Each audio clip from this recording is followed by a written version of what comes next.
Yes, okay. So, kaya nga po ito tinatanong. Kasi leading to that issue, ang question po sa aking isipan, at least sa akin, ay baka naman noong 2016 hanggang noong 2019, ay yung sinasabing gentleman's agreement ay isa ito sa mga reflection noon itong joint. Kaso nga lang po, in 2019, ay na-abrogate yung kasunduan dahil nagkaroon daw ng maraming problema. Technical, Kaya po, gusto rin mo namin malaman kung ano po yung naging problema. Sa mga trade investor joint shares, gusto mo talaga natin malaman dahil ongoing po yung aming committee investigation, kung meron po ba talaga kasunduan nangyari either written or verbally. Ang sabi na natin mga naging bisita, noong una, wala naman po silang nakikita at wala po daw silang alam na gentleman's agreement. Bakit po ito importante sa amin?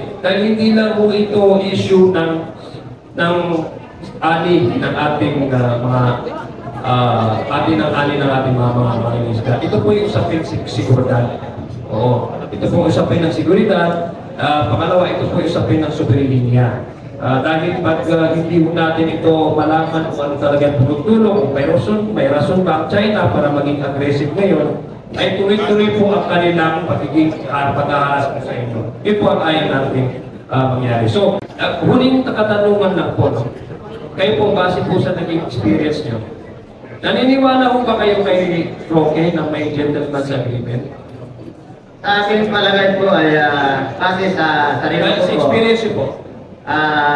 maaaring pwede, pero wala po kami pinangahawakan. No, hindi. Naniniwala ho ba kayo sa mga bali-balita na meron mo talagang nangyaring gentleman's agreement?